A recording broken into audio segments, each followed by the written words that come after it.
오늘 읽은 말씀을 가지고 예수님만 바라보라, 예수님만 바라봅시다, 이런 제목으로 함께 은혜 받기를 원합니다. 자, 오늘 본문은 예수님께서 물 위를 걸으신 기적의 사건이 기록되어 있습니다. 오늘 본문 바로 앞에는 어떤 사건이 있나요? 한번 이렇게 보세요. 오늘 본문 앞에 어떤 사건이 기록되어 있냐면요, 여러분 잘 아시는 그 유명한 오병이어의 기적이 기록되어 있어요. 그러니까 계속 연속되는 기적이죠. 예수님께서 예수님의 말씀을 들으러 온 무리들을, 여기 모인 무리들은요 다 가난한 사람들이에요. 끼니를 잇기 어려운, 배를 곪고 굉장히 힘들고 고달픈 사람들인데요, 주님께서 그들을 그냥 돌려보내지 않으셨죠. 물고기 2마리와 떡 5덩어리를 가지고, 한 어린아이 도시락을 가지고 5,000명이나 넘는 남자들, 여자 아이들까지 합치면 2만 명 정도 추산이 되는데 그들을 먹이십니다. 그리고 12바구니 넘게 거두는 그런 놀라운 기적을 예수님께서 행하셨어요. 자, 오늘 본문은 그 사건이 있고 난 다음에 이루어지는 사건입니다. 자, 오늘 22절을 가볼까요? 22절을 보면 즉시라는 단어가 나오죠. 그 오병이어의 기적이 있고 난 다음에 예수님께서 즉시, 본문에 보니까 아주 급하게 제자들을 재촉하셔서 배에 태워가지고요 바다 건너편으로 건너가게 하십니다. 그리고 예수님께서는 그 자리에 남으시죠. 그리고 그 기적의 현장에 있었던 무리들을, 사람들을 막 다 돌려보내세요. 자, 예수님께서 왜 이렇게 하실까요? 왜 갑자기 제자들을 재촉해서 강 건너편으로, 호수 건너편으로 보내시고 이렇게 재촉하시는 걸까요? 마태복음 14장 19절을 보면 예수님의 의도를 우리가 좀 짐작해 볼 수 있는데요. 자, 19절로 한번 가볼까요? 19절을 보면 오병이어의 기적이 어떻게 행해졌는가를 마태가 이제 설명하고 있습니다. 자, 예수님께서 작은 아이가 가지고 왔던 도시락이죠, 도시락. 그 도시락 안에는 물고기 2마리와 떡 5덩어리가 있었어요. 한 아이가 먹을 만할 만큼의 양식입니다. 자, 근데 그걸 가지고 축사하신 후에 떼어서 나누어 주시는데, 자, 떼어도 계속해서 거기서 떡이 나오죠. 그래서 거기 있는 많은 사람들을 먹이게 됐다는 이야기인데, 자, 중요한 것은 그 기적을 누구를 통해서 나누어 주죠? 사람들한테. 말씀을 보니까 제자들을 통해서 나누어 주세요. 여러분 성경을 보세요. 19절 하반절을 보면 예수님께서 축사하시고 떡을 떼어서 누구에게 주십니까? 제자들에게 주세요. 그리고 그걸 무리들에게 갖다 주라. 그래서 그걸 사람들에게 전달해 준 것입니다. 누가요? 예수님이 아니고 제자들이, 예수님이 직접 주신 것이 아니고 제자들을 통해서 주셨다라는 거예요. 생각해 보세요. 제자들이 이때 얼마나 신이 났을까요? 떡을 떼면 또 나오고, 나눠주고 나눠줘도 계속 생기는 기적이잖아요. 그러니까 이게 떡을 나눠주는 것이 아니라 사실은 기적을 나눠주는 것이죠. 저희 가정이 처음 예수 믿을 때 그랬어요. 처음 예수 믿을 때 하나님께서, 저희 어머니가 오랫동안 앓으시는 지병이 있었는데요, 병원에 가도 고쳐지지가 않는 거예요. 이건 안 된다, 어떻게 할 수 없다. 큰 병원에 가도 의사들이 다 그렇게 진단을 하는데, 교회 40일, 이제 처음 전도 받으시고 교회 나가셔서요 작정을 하셨어요. 그때 작정 기도, 그 교회가 이제 40일 특별 새벽 기도회를 하는 기간이었는데 어머니가 작정을 하셨어요. 예수님도 잘 모르고 기도를 어떻게 하는지도 모르는데 새벽마다 그때는 그 교회는 새벽 기도 시간이 4시였습니다. 4시. 3시에 가세요. 3시에 가셔서 매일 40일 동안 작정 기도하고 열심히 가서 기도하고 부르짖고, 그 기간 가운데요 그 병이 깨끗이 치료받으셨어요. 그리고 나서 하나님께서 막 성령의 은사들을 부어주세요. 예언의 은사도 주시고 막 치료의 은사도 주시고, 그 짧은 기간 동안에 막 은사들을 부어주시는데 그 부인할 수 없는 놀라운 성령의 역사들을 누가 옆에서 가장 가까이서 보았냐면 저희 아버님이세요. 아버님. 저는 바빠서 이렇게 가끔씩 와서 이렇게 뵙고 그랬는데 아버님이 옆에서 그 모습을 보면서 덩실덩실 춤을 추셨던 기억이 나요. 어머니가 막 성령의 은사로 막 방언을 하고 그런 것들을 기록하고 이런 과정을 통해서 아버님이 막 춤을 추시더라고요. 지금 제자들의 모습이 그러지 않았을까요? 여러분, 오병이어의 이 기적을 가장 가까이서 보았던 사람들이 제자들입니다. 보니까 얼마나 놀라운 일이에요. 신기하기도 하고 놀랍기도 하고, 그러면서 사람들에게 그 기적의 빵과 떡을 나눠주면서 얼마나 마음이 우쭐했겠습니까? 내가 예수님의 제자야. 그런 마음이 들었겠죠. 그러면서 마치 자기들이 뭐라도 된 것 같은 그런 착각에 충분히 빠질 수 있는 그런 상황이었어요. 주님께서는 바로 그런 제자들의 마음을 아시고 헛된 자만에 빠지지 않도록 하기 위해서 제자들을 거기에 오래 두지 않으셨어요. 우쭐하고 그래서 엉뚱한 데로 가지 않도록 하기 위해서, 그런 착각에 빠지지 않도록 하기 위해서 빨리 배에 태워서 건너편으로 보내시고 그리고 무리들을 흩으신 것입니다. 자, 그러니까 보세요. 지금 제자들이 배를 타고 갈릴리 바다를 건너가는 것은 그들이 원해서 가는 것이 아니죠. 누가 보내시는 것입니까? 예수님께서 주님의 말씀에 순종해서 가는 길이었던 거예요. 자, 그런데 가는 길에 바다 한가운데서 뭐를 만납니까? 엄청난 풍랑을 만나요. 풍랑. 여러분 아시는 것처럼 예수님의 제자들 가운데서는요, 12제자 가운데서는요, 최소한 어부 출신이 4명이 있습니다. 4명. 누군지 아시죠? 누굽니까? 베드로, 또 누굽니까? 안드레, 야고보, 요한.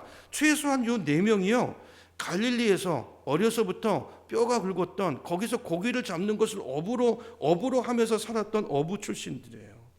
그러니까 그들은 누구보다도 갈릴리 바다를 잘 아는 사람들이죠. 거기서 산전수전을 다 겪었어요. 그리고 가끔씩 불어오는 광풍도 어쩌면 그들은 여러 번 경험했을 것입니다. 자, 그런데 이번 바람은요, 이게 장난이 아닌 거예요. 그런 바람이 아니었어요. 바다 한가운데서, 그 바다가 익숙한 어부들이 4명이나 있었음에도 불구하고 배가 꼼짝달싹하지 못하고 그 바다 한가운데서 표류하는 상황에 처하게 된 거예요. 이 성경이 오늘 우리에게 무엇을 말하는 것일까요? 여러분, 예수님의 뜻에 순종해서 가는 길에서도 우리가 풍랑을 만날 수 있다는 것입니다. 내 힘으로 통제되지 않는 그런 고난이 주님을 따라가는 그 순종의 길에도 내 삶에 찾아올 수 있다는 거예요. 여러분, 내가 주님을 사랑하고 주님 뜻대로 산다고 해서 고난이 피해가지 않습니다. 내 삶의 여정이 늘 평탄한 것만은 아니라는 것입니다. 여러분, 그렇기 때문에 우리는 우리 삶에 찾아오는 고난을 이상하게 여기면 안 돼요. 어떻게 보면 당연하게 여기시기를 축복합니다. 근데 중요한 것은 이 풍랑을 만난 제자들을, 우리 삶에 이런 알 수 없는, 이해할 수 없는 풍랑들이 있지만 중요한 것은 뭐예요? 거기에 누가 함께 계세요? 주님께서 함께 계신다는 거예요. 우리가 당하는 모든 고난을 주님이 보시고 아시고 결코 우리를 버리지 않으시고 반드시 그 가운데 찾아오셔서 우리를 도와주시고 그 문제 가운데 건져주신다라는 거예요.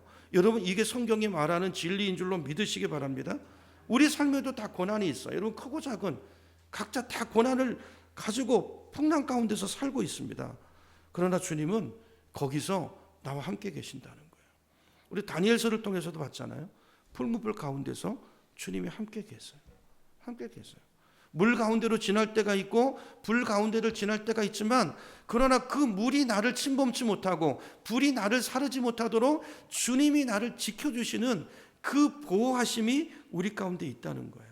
여러분, 주님은 이 고난 많은 세상 가운데서 우리를 건져주시고 지켜주시는 하나님이신 줄로 믿으시기를 바랍니다.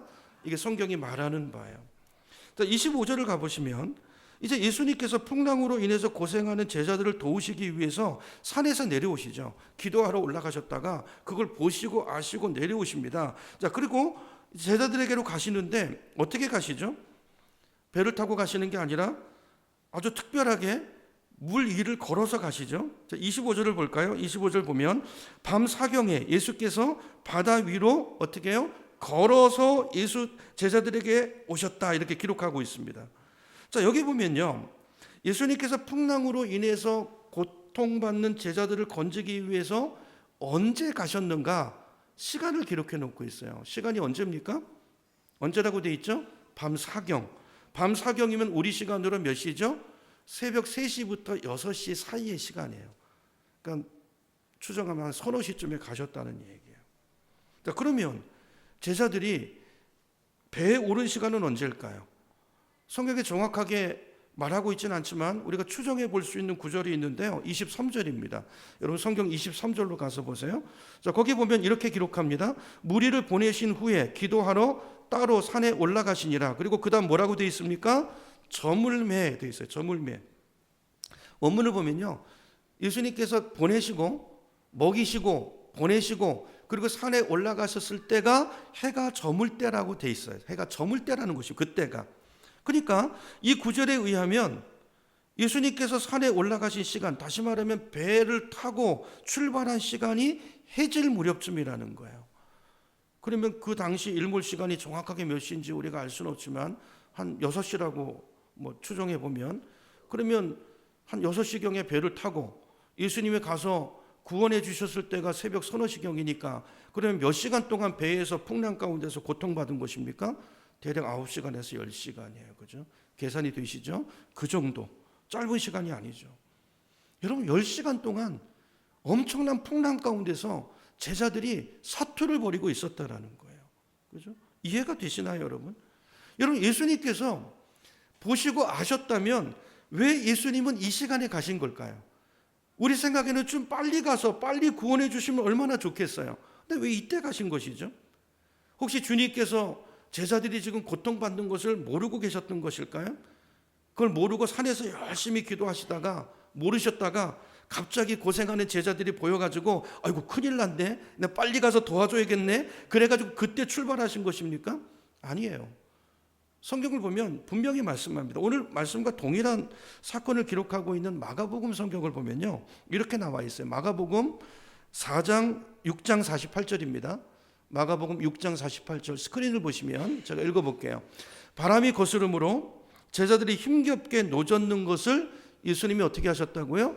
보시고, 그죠? 보시고, 저기 헬라어 말은요, 계속 보고 계셨다는 말이에요. 그때 보셨다는 게 아니라 보시고 계속 노젓고 고생하는 것을 바라보고 계시다가 몇 시가 돼서요? 밤 사경이 돼서 그때 바다 위로 그들을 구원하기 위해서 가셨다라는 거예요. 자, 성경이 무엇을 말합니까? 그들이 고통받는 그 모든 순간 가운데 주님은 다 보시고 그 순간을 다 알고 계셨다라는 거예요. 자, 그런데 그러면 왜 3시에 가신 것입니까? 왜 그런 것이죠? 예수님의 의도가 뭐죠? 우리는 몰라요. 우리는 하나님의 뜻을 다 알 수 없습니다. 그 이유는 모르지만 근데 분명한 것은 뭐냐면 예수님이 보실 때, 주님의 관점에서 볼 때는요, 밤 사경 요 시간이 주님께서 제자들을 구원하기에 가장 좋은 시간이었다라는 거예요. 그럼 믿으십니까? 주님은 우리의 때가 아니라 이걸 크로노스라고 해요. 내 시간, 내가 살아가는 시간을 우리는 크로노스라고 하잖아요. 근데 주님은 우리의 때가 아니라 주님의 때. 이 주님의 때를 헬라어로 뭐라고 합니까? 카이로스라고 한다고 그랬잖아요. 그러니까 주님은 우리의 시간, 크로노스의 시간이 아니라 주님의 때, 카이로스의 시간에 우리 가운데 오시고 우리 가운데 역사하시는 하나님이시라는 거예요.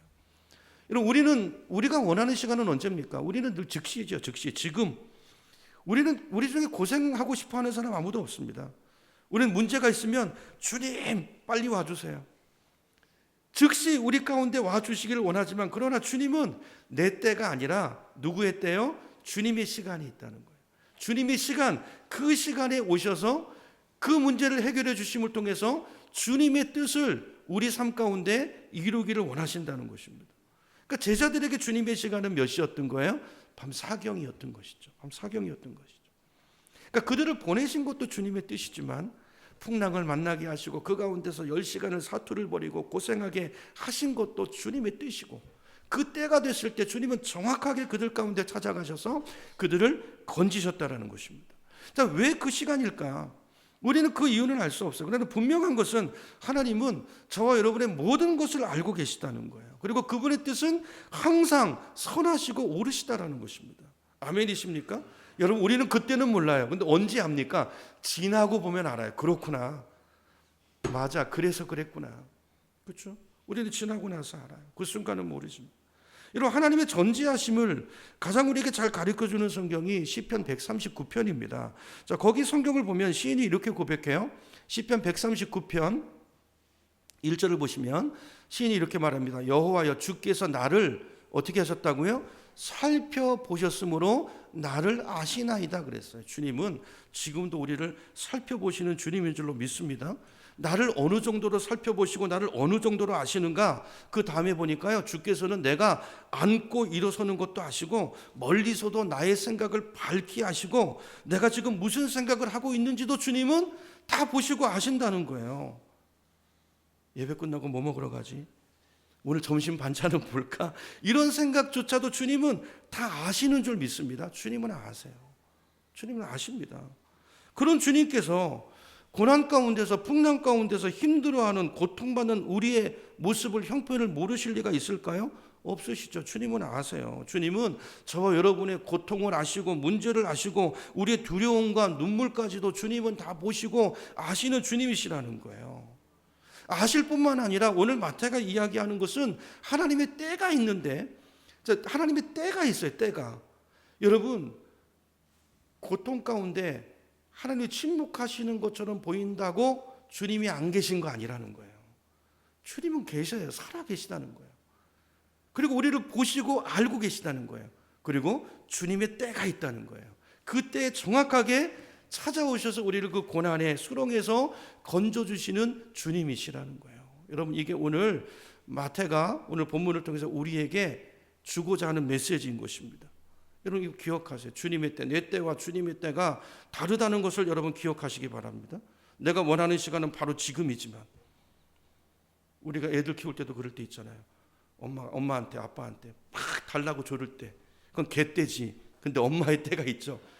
요때 주면 버릇 나빠져. 너 안 돼. 기다려. 여러분, 우리 인간 사이에서도요, 내 때가 있고 부모의 때가 있어. 그런 것처럼 여러분, 내 때가 있고 하나님의 때가 있는 것입니다. 그 때가 다르다는 것을 우리는 인정해야 돼요. 여러분, 베드로후서 3장 8절에 보면 성경이 이렇게 말합니다. 사랑하는 자들아, 죽게는 하루가 1000년 같고 1000년이 하루 같다는 이 한 가지를 잊지 말라 그랬어요. 무슨 말입니까? 하나님의 시간과 우리의 시간이 다르다는 거예요. 개념과 차원이 다르다는 거예요. 카이로스의 시간이 있고 크로노스의 시간이 있어요. 우리 인생에도 말이죠. 예를 들어서 여러분, 아브라함을 한번 생각해 보세요. 하나님께서 아브라함을 몇 살에 부르시죠? 75세에 부르시죠. 75세. 여러분, 75세면 적은 나이가 아니잖아요. 그리고 그에게 한 약속을 주시는데 어떤 약속을 주십니까? 큰 민족을 이루겠다고 약속하세요. 하나님이 75세 때 부르셨단 말이에요. 이게 하나님의 때예요. 근데 우리 생각에는 왜 그때 부르실까? 좀 일찍 부르시면 얼마나 좋겠어요? 저도 그런 생각 들 때가 많이 있어요. 그렇죠? 근데 하나님께서 75세에 부르시고 그때 약속을 주시는데 어떤 약속을 주시냐면 내가 너를 통해서 큰 민족을 이룰 거야 그러세요. 아니, 자식 하나도 없는데 내가 너를 큰 민족을 이룰 거야. 나이가 75세인데 네 자녀가 어느 정도 될 거냐면 밤하늘의 별처럼 바다의 모래처럼 많아질 거야. 이렇게 약속하시는데 문제는요, 아들 하나도 안 주시는 거예요. 아브라함이 생각할 때 아브라함의 때는 언제일까요? 그 약속을 받았을 때 우리 생각에는 지금 주셔야만 될 것 같아요. 아니, 하나님, 나 75세예요. 75세. 언제 하늘의 별이 되고 바다의 모래처럼 됩니까? 그건 고사하고, 그건 뭐 난 생각도 안 하고 아들 하나만이라도 좀 주세요. 지금 주세요. 지금. 이게 아브라함의 때인데, 근데 하나님의 때는 그때가 아니었어요. 하나님의 때는 언제입니까? 아브라함이 100세 되었을 때요.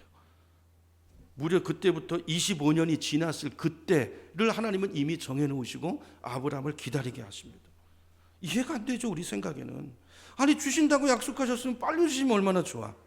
우린 이해가 안 돼요. 근데 여러분, 하나님을 너무 이해하려고 하지 마세요.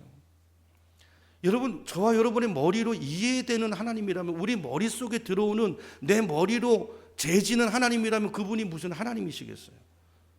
하나님은 내 머릿속에 담을 수 없습니다. 그분의 큰 뜻을, 그분의 큰 계획을 우리가 어떻게 알아요? 여러분, 어떻게 압니까? 할 수 없죠. 여러분, 하나님을 내 작은 머릿속에 담으려고 하지 말고, 이해하려고 하지 말고 그분을 믿으시기를 축복합니다.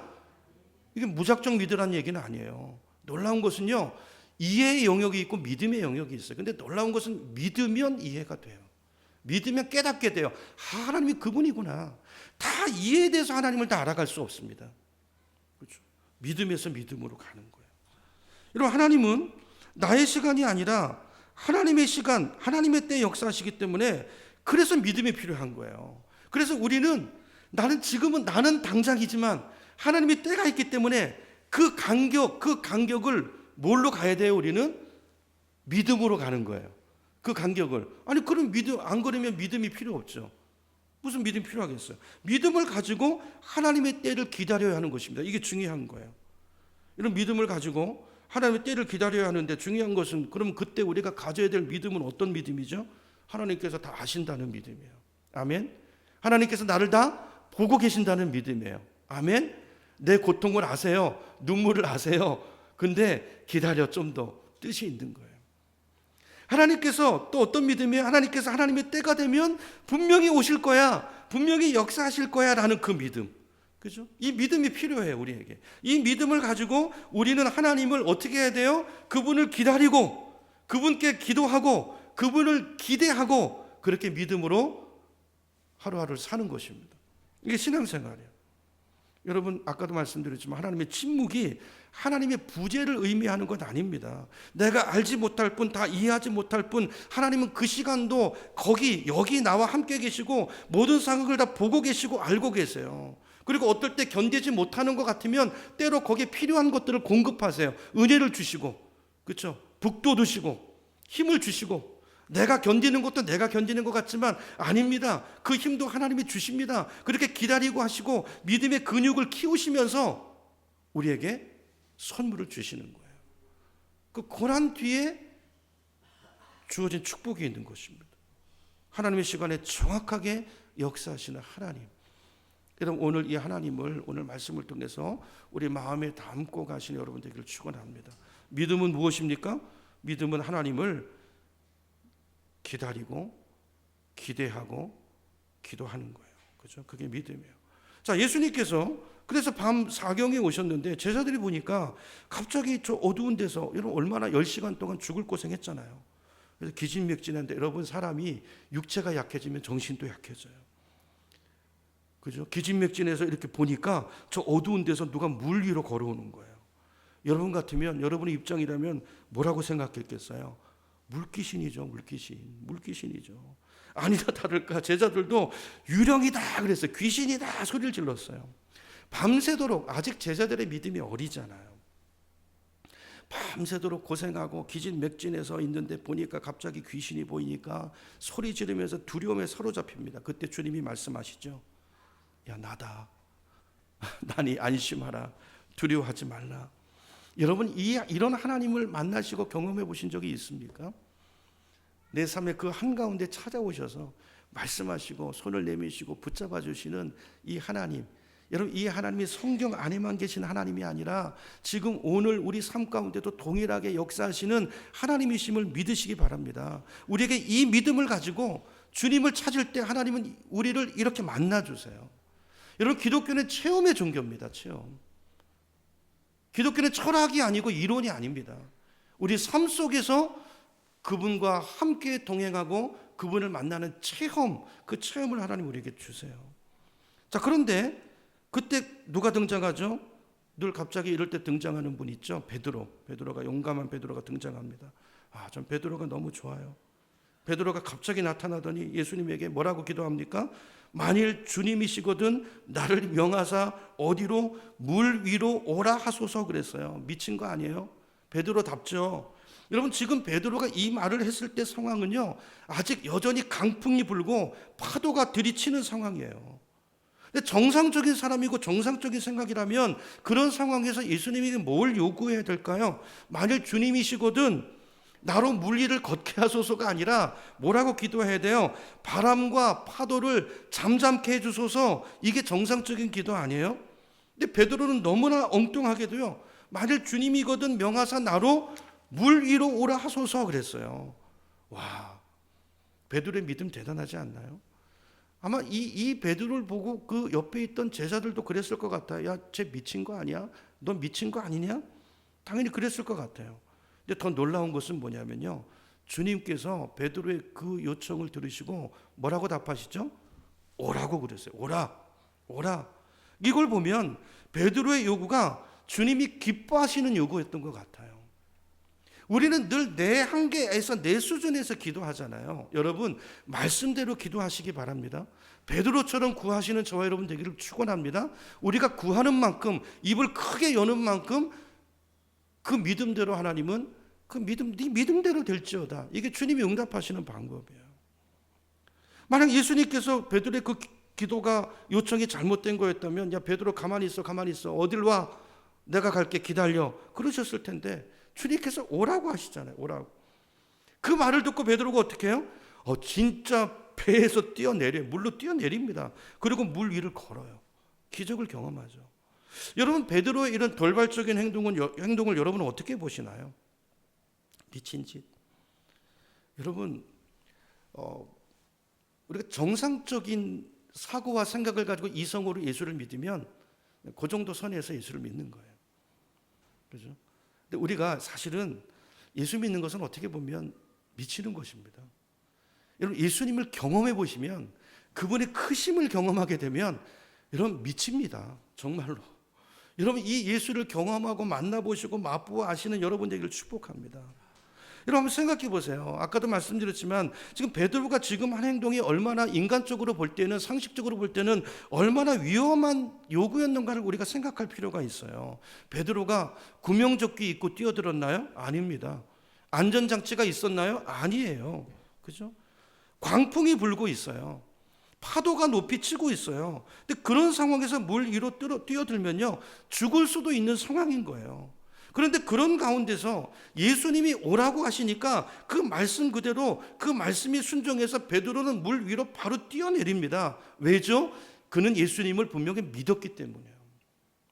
그 믿음이 어디서 온 것일까요? 체험에서 왔어요. 오늘 보면 바로 앞에 어떤 사건이 기록되어 있었다고 말씀드렸습니까? 우병이의 기적이에요. 우병이의 기적. 우병이의 기적. 그죠? 그 기적을 통해서 베드로는 예수가 어떤 분인가를 알았어요. 그 주님이 오신 거예요. 그래서 그 믿음이 있었기에 주님이 오라고 말씀하시면 분명히 하나님의 은혜가 있을 거예요. 예수님이 오라고 하시면 그 말씀에 순종해서 가면 그 깊은 바다가 반석이 될 수 있어 라는 이 믿음을 가지고 베드로는 모험을 한 것입니다. 믿음은 모험이에요. 여러분 우리가 하나님의 능력과 역사를 경험하기 위해서 때로 우리는요 내 생각의 틀을 벗어날 필요가 있어요. 내 생각대로가 아니라 말씀대로 그 길을, 여기에는 여러분 모험이 필요해요. 이게 믿음인 것입니다. 이게 믿음. 그렇죠? 믿음, 내가 이해되는 것만 하면 그거는 믿음의 영역이 아니죠. 이해되지 않지만 주님이 말씀하시니까 그래 내가 한번 그 말씀에 순종해보자 라는 믿음. 오늘 베드로에게 이 믿음이 있었던 거죠. 베드로가 이전에 어떤 예수를 만났습니까? 오병이어의 기적을 행하시는 예수를 만나고 그 믿음이 생겼어요. 그 믿음으로 도전하고 그 믿음으로 지금 모험을 하고 있는 것입니다. 여러분 생각해 보세요. 늘 내 힘으로 내 능력으로 내 생각으로 할 수 있는 것 같은 일만 우리가 하고 산다면 하나님의 도우심이 뭐가 필요하겠어? 배 안에만 있으면 너무나 당연한 일이지만 물 위를 걸을 수가 없죠. 물 위를 걸으려면 뛰어내려야 돼요.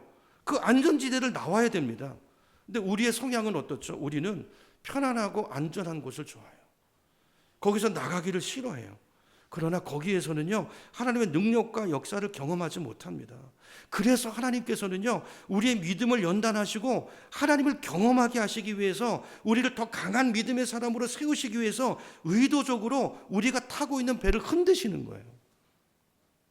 뛰어내릴 수 없을 정도로. 독수리가 자기 새끼 어느 정도 되면 둥지를 흩잖아요. 그죠? 가시 같은 거 갖고 와서 막 힘들게 해서 떨어뜨리죠. 그러면 떨어지잖아요. 그러면 나 죽는다 그러고 떨어지면 떨어질 때쯤에서 어미 독수리가 차고 올라갑니다. 위에서 또 떨어뜨려요. 나는 법을 가리키는 거죠. 여러분 하나님께서 우리 믿음도 이런 방법으로 세우시고 연단해 가시는 것입니다.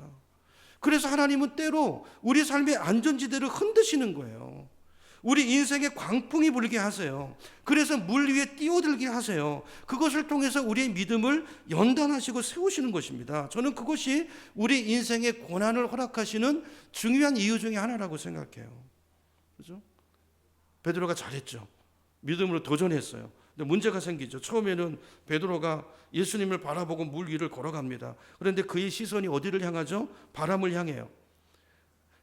갑자기 보니까 막 풍랑이, 아니 생각을 못했던 거예요. 예수님을 보고서 지금 상황이 어떤 상황인지를 잠깐 잊고 있다가 갑자기 주변을 보니까 아니 이게 아니네, 내가 왜 여기 있지, 이 생각이 든 거죠.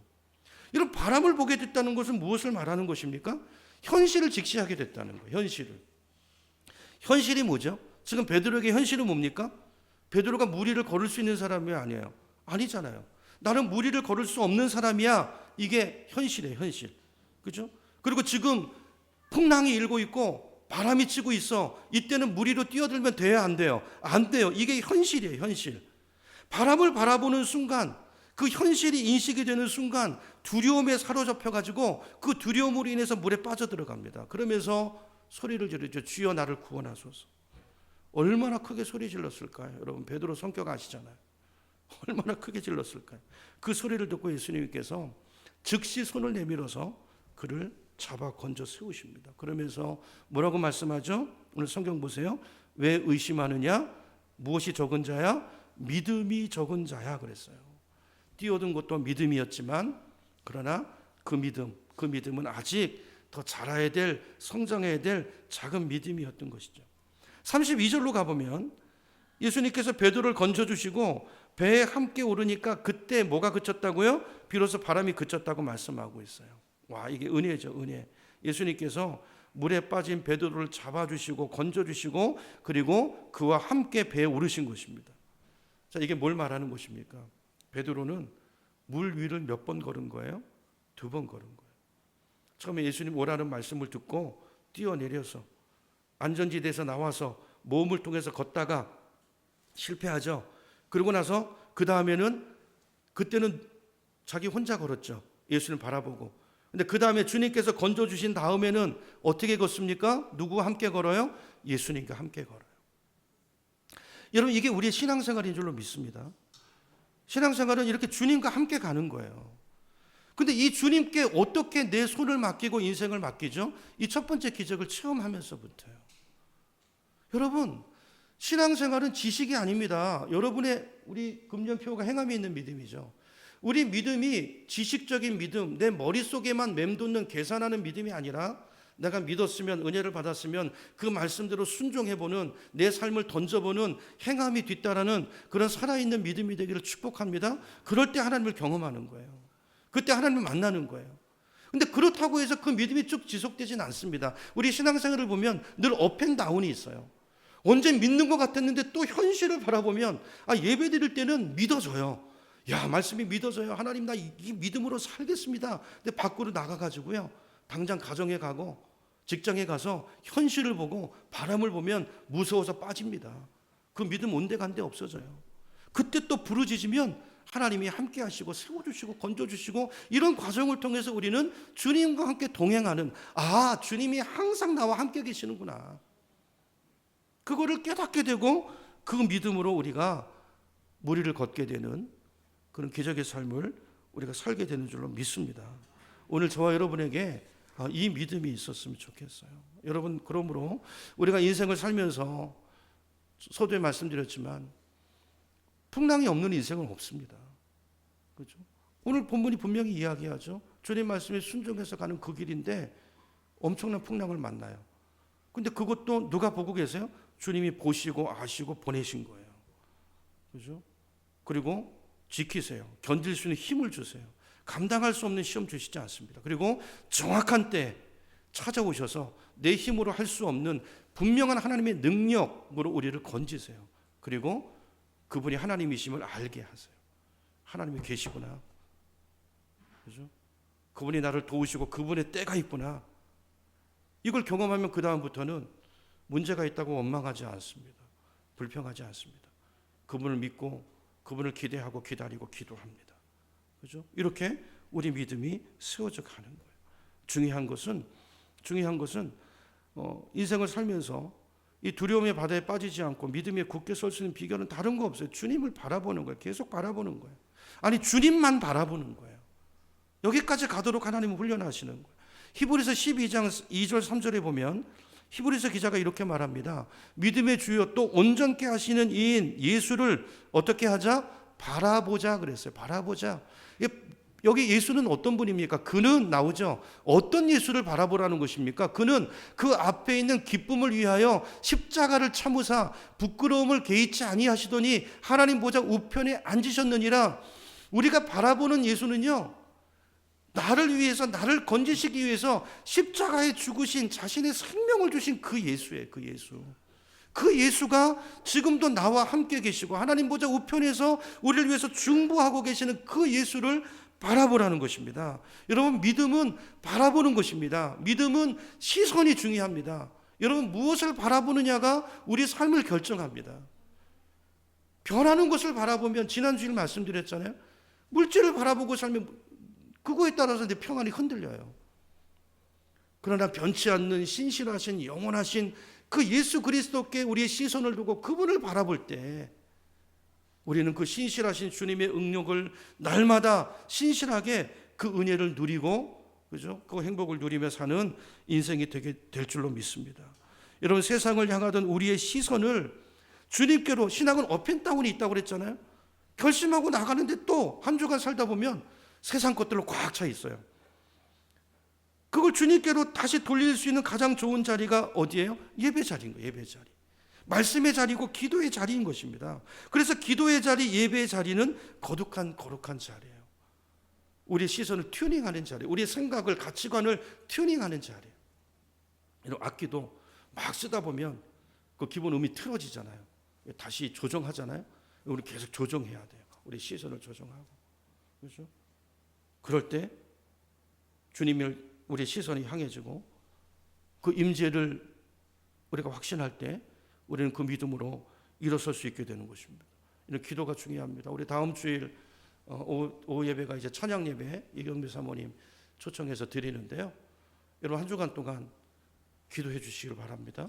새벽에 나오셔서 기도하세요. 은혜 받도록. 또 우리 주변에 우리가 꼭 전도해야 될 예수의 사랑을 알게 해줘야 될 그런 영혼들 있잖아요. 그분들 기도하시고 또 초대하시고 그렇게 해서 그분이 주님을 알아가도록 이렇게 기도하는 한 주간 우리의 삶이 되기를 소망합니다. 자, 마태복음 6장 6절에 보니까 이 말씀 보고 마치겠습니다. 마태가 이렇게 말합니다. 은밀한 중에 너는 기도할 때 내 골방에 들어가 문을 닫고 은밀한 중에 계신 내 아버지께 기도하라 그랬어요. 기도하라. 여러분, 은밀함, 여기서 말하는 은밀함은 뭘까요? 나의 기도의 골방. 여러분, 기도의 골방이 있으셔야 돼요. 골방이 있으셔야 돼요. 하나님과 만나는 자리. 여러분, 직장에도 이 기도의 골방을 만드시고, 가정에도 만드시고, 여러분 사업장에도 만드시고, 때가 문제가 있을 때마다, 어려움이 있을 때마다, 내 마음이 혼란해질 때마다 그 골방에서 주님을 만나시고 그 주님께 부르짖는 저와 여러분 되시기를 축원합니다. 그러면 약속이에요. 은밀한 중에 보시는 내 아버지께서 어떻게 하시리라? 갚으시리라. 아멘. 우리가 이렇게 주 앞에 믿음으로 하나님을 기대하고 기다리면서 기도할 때 하나님께서 그 가운데 임하신다는 거예요. 그런 체험을 통해서 세상을 향했던 나의 생각이 주님께로 돌아가는 거예요. 그죠? 내 잔머리가 내려놓아지고 하나님의 말씀이 붙들어지는 거예요. 내 생각엔 아닌 것 같은데 말씀만이 진리구나. 내가 붙들어야 할 건 오직 하나님의 말씀이구나. 그죠? 이걸 확신하게 되는 것입니다. 그래서 여러분, 예배의 자리, 기도의 자리가 우리에게 너무나 소중한 자리인 것입니다. 여러분, 기도하지 않고 예배의 자리를 자꾸 놓치게 되면 우리는 점점 세상만 보고 살게 돼요. 그죠? 그래서 기도가 소중한 거예요. 여러분, 한 주간 동안 오늘 이 말씀 기억하시고 결단하시고, 여러분 마음이 두렵습니까? 혼란합니까? 기도하시기를 축복합니다. 기도하시고 예배 가운데, 그 가운데 임하시는 주님으로 채워지시고 그 약속의 말씀 위에 서서 담대하게 베드로처럼 그렇게 놀라운 인생을 걸어가시는 우리 모두가 되기를 주님의 이름으로 축원합니다.